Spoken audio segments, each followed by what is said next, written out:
The fire wasn't the first thing that tried to break him, but it might have been the last straw for her. When a struggling single dad risked everything to save the woman who once crushed his dreams with a single sentence, neither expected what that night would set in motion.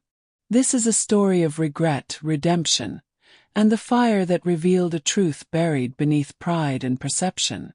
Stay with us until the end. You won't believe what she says when he finally walks away. Don't forget to like, subscribe, and hit the bell icon so you never miss these unforgettable stories about real courage, second chances, and the quiet heroes among us. The smoke curled black against the cold April sky as flames tore through the night. At the edge of Kingsley Hill, a mansion roared with heat and chaos. Sirens hadn't reached it yet, but someone else had. Ezra Hale stood in the gravel drive, his work van still running. He hadn't even grabbed his gloves. He was supposed to fix a burst pipe, not walk into fire again. But then he heard it, a scream from the top floor. Not just any scream. A voice he remembered too well. Vivian Langford, the CEO who'd crushed his job hopes just weeks earlier with a single, withering line. "We're looking for a different kind of candidate." But tonight the fire didn't care about resumes. Neither did Ezra. He pulled his coat tight around his jaw, stepped through the smoke-choked archway, and disappeared into the mansion he'd sworn never to return to.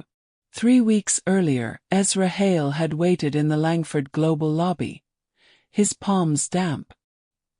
He wore his only clean shirt, pressed the night before between a saucepan and an iron towel. Across the room, a receptionist typed without looking up. His name was called, but not with kindness. Vivian Langford didn't stand to greet him. She simply glanced up from her desk, a glass fortress of confidence and dismissal. "You're here for the maintenance project manager role?" she asked, eyes already returning to her screen. Ezra tried to explain the certifications, the volunteer work, the years of firefighting before his injury. She didn't even nod. "I'm sure you're hard-working," she'd said. "But we need someone who understands corporate structure. Not manual experience." 12 minutes. That's how long the interview lasted. He'd walked out with a polite smile and something broken behind his eyes. Vivian never thought about him again. Until tonight. The second floor crackled above him. Ezra's boots skidded on the marble as beams groaned under the pressure of heat. Smoke stung his throat, but he followed the sound. A voice, hers, crying out from behind a closed door. "Help! Someone, please." He found the home office. Mahogany walls blistered under the fire's breath. The knob burned his hand when he tried it. "Vivian," he shouted. Silence. Then recognition in her voice. "Ezra. Ezra Hale." His name landed like ash. She sounded stunned, afraid, and small. Ezra stepped back, wrapped his arm in his jacket sleeve, and threw his weight into the door. Once. The third time it gave, coughing out black smoke as it collapsed inward. There she stood in the center of the room, barefoot, disoriented, eyes wild. She didn't look like a CEO anymore. Just a woman terrified to die. Ezra scanned the room. "Window," he coughed. Vivian pointed to the bay window. "It won't budge." "I tried." Her voice cracked as she pulled at the frame again. Ezra took 2 strides, yanked at the latch. Nothing. Painted shut for years. He grabbed a fallen chair leg, slammed it into the glass. Once. The glass finally shattered. Smoke sucked out like breath. 15 feet below, thorny hedges waited. He turned to her. "We're jumping." Vivian shook her head, panic rising. I can't." "You can. It's that or the fire. Your choice." She hesitated. "Trust me," he said quietly. In that second, something passed between them. Not trust, not yet, but maybe a flicker of memory. The man she hadn't really seen in the interview chair was now the only one keeping her alive. She climbed onto the ledge and asked, "Why are you doing this?" Ezra steadied her as flames crackled behind them. "Because someone once did it for me," he said, voice low. Beep. Vivian closed her eyes, then leapt. Her scream cut through the night before the hedge swallowed her. Ezra braced to follow, but the floor behind him groaned and collapsed. Fire licked closer, the air pulsing with heat. He turned, the hallway gone. Only the window remained. He jumped. His landing was harder. Pain sliced up his injured leg as he rolled, coughing in the hedges. Vivian was already standing, cut and shivering. Their eyes met. Ezra winced as he stood. She opened her mouth to speak, but the roar of approaching sirens filled the night. The mansion behind them was collapsing into itself. She had questions, but none came out. And he was already limping away toward his van. Hours passed before the flames died. Paramedics gave Vivian a blanket, checked her vitals. Fire crews worked under floodlights, their voices quiet now. She kept glancing over to the man in the corner, grease-streaked, limping, talking with the fire captain. He didn't look back. Finally, she walked over, arms tight around herself. "You," she began, searching for words. "You were the emergency plumber?" Ezra nodded, jaw tight. "Call came at 8:30. Broken pipe in the basement. I was halfway through repairs when the fire started." "I didn't know," she stopped. Ezra didn't answer. He didn't need to. She saw it in his eyes. The memory of that interview room was still there, between them. "You're the one who came back," she said, softer now. "Even after." "I didn't come back for you," Ezra interrupted. "I came because it was right." Vivian swallowed. "Still, you saved me." Ezra just turned away. As dawn crept up behind the ashes, Vivian found herself watching Ezra from the edge of the driveway. He was back at his van, loading up tools he didn't get to use. She crossed the distance slowly, gravel crunching under her heels, each step uncertain. "Wait," she said. He paused but didn't turn. "I need to say something." Ezra finally faced her. Soot streaked his cheek, his hands trembling slightly now that the adrenaline was gone. His eyes were tired, not just from the fire, but from years of being overlooked. Vivian tried. "Back then, at the interview, I was wrong." Ezra tilted his head. "You were clear. I wasn't your caliber." Her mouth opened, then shut again. "What caliber saved you tonight?" he asked, not angry, just honest. The question landed hard. She didn't answer. Couldn't. And somehow, that silence said more than an apology ever could. Vivian sat in the back of the ambulance, still wrapped in the gray blanket, her fingers fidgeting with the hem. The firefighter captain approached for a statement. She gave details, vague, distant. Then she glanced at Ezra again. "Do you know him?"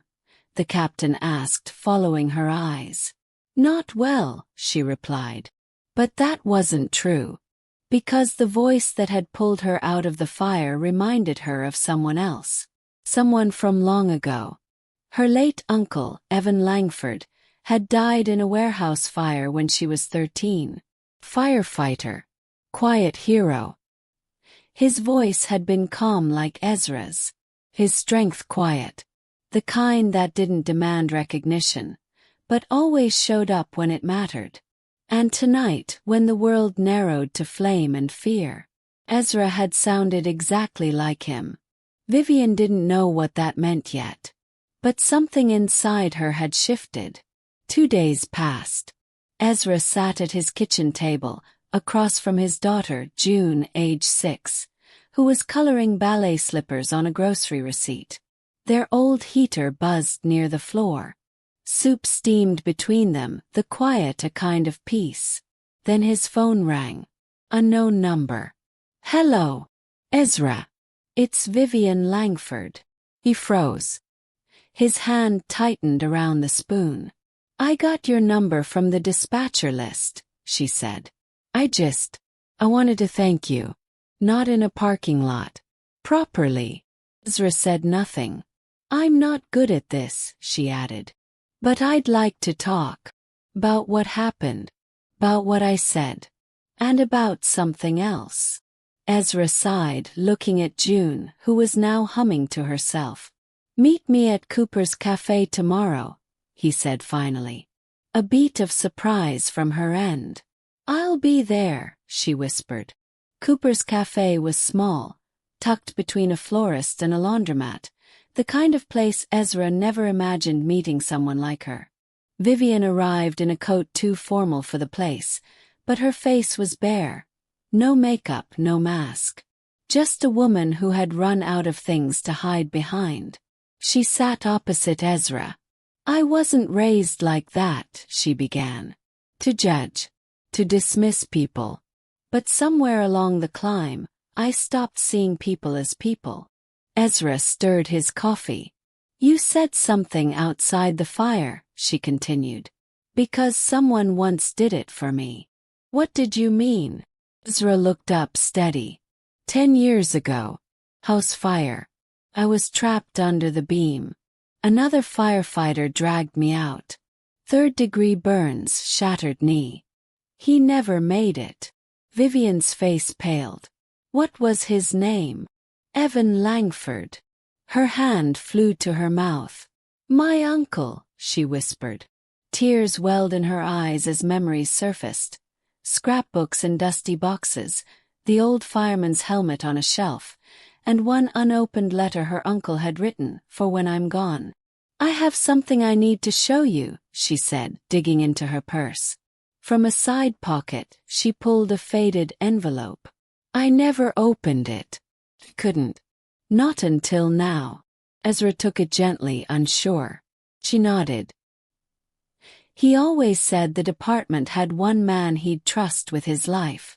I never knew that was you." Ezra opened the letter slowly. Evan's handwriting spilled across the page like a voice from a grave. And at the bottom, a line that made his throat close. "Ezra Hale saved me once. If you ever meet him, don't look at the dirt on his boots. Look at the fire in his heart." Vivian wiped her eyes. "So I finally did," she whispered. Ezra folded the letter carefully and set it down between them. Neither spoke for a long time. "I was going to offer you a job," Vivian said suddenly. "After the fire. I figured it was the least I could do." Ezra raised an eyebrow. "Out of guilt." She looked down. "At first, yes. But now. Because I finally see who you are. What you bring." He shook his head gently. "I don't want a pity offer." "It's not pity," she said. "It's recognition." Ezra stood, pushing in his chair. "I needed that 3 weeks ago. Now, I've got a little girl who thinks I'm a superhero. That's enough." Vivian bit her lip. "And the man who saved my life." Ezra paused at the door. "He was just doing what he was trained to do." She nodded slowly, watching him walk out into the gray morning light, taking the weight of her assumptions with him. That evening, Vivian returned home to the scorched shell of the mansion. The fire had been ruled accidental, a corroded wire near the foundation. The insurance team would handle the rest. But something deeper had been damaged. In the quiet of her temporary rental, she opened another box from the attic. Inside were childhood photos, birthday cards, and a small velvet pouch. She opened it. Inside was her uncle's badge and a tiny gold locket. She pressed the locket open. Inside, a photo of Evan with his arm around a young firefighter. "Ezra," barely older than 20. Fire in his eyes. Strength in his stance. Her uncle had written one line on the back of the photo. "He saved my life. Someday I hope he saves yours." Vivian sat on the floor, the weight of the photo in her hands. He already had. Ezra tucked June into bed that night. She curled under her pink blanket, her stuffed panda tucked beside her. "Did you save someone again, Daddy?" she asked. Ezra smiled faintly. "Yeah, kiddo. But not in the way you think." She blinked. "Did they say thank you?" He paused. "Sort of." June considered that. "Sometimes people say thank you by changing." Ezra kissed her forehead. "You're too wise for 6. She whispered. "Mom said that before she left." Ezra swallowed hard. Sarah. Always the quiet compass behind his strength. Always seeing the good in people, even the ones who couldn't see it themselves. That night, Ezra stared at the letter from Evan again. Some things came full circle without warning. And some fires burned just long enough to burn away everything fake, leaving only the truth. Vivian stood outside the fire station the next morning. Her heels tapped nervously as she held a brown envelope tight in her hand. The fire chief met her at the door. "You're Langford's niece." She nodded. "Come on in. We've still got Ezra's jacket from back when he was one of ours. Been in storage all these years. Nobody claimed it." She followed him through the halls, past walls lined with names and faces, stories frozen in time. He handed her the jacket. It was heavy, singed at the sleeves, the name Hale stitched above the heart. Vivian pressed it to her chest. "He's the reason I rebuilt after Evan passed," the chief said. "Kid saved a mother and 2 babies in one fire. Worked with a busted knee. Never said a word about pain." She nodded, silent. "Some men don't brag. They just burn brighter." 1 week later, Ezra sat across from Vivian again. Not in a corner office. Not at her mansion. But in the basement of the community center. A job fair for veterans and tradesmen. Vivian stepped to the microphone. She didn't mention her title. Or the company. She spoke only of second chances. "I once rejected someone for not fitting my idea of professionalism," she said. "But that man saved my life. And more importantly, he reminded me that heart, courage, and integrity don't show up on resumes." Ezra, sitting beside June in the back row, said nothing. But his eyes softened. Later, Vivian approached him. "Would you sit with me on the board of our new foundation? One that gives retraining and placement for people like you. And like my uncle." Ezra thought about it. "Only if you let June design the logo." Vivian laughed. "Deal." The church auditorium buzzed with parents and grandparents as folding chairs filled every row. Ezra straightened June's bow and handed her a small flower crown. "You nervous?" he asked. She shook her head. "You'll be watching."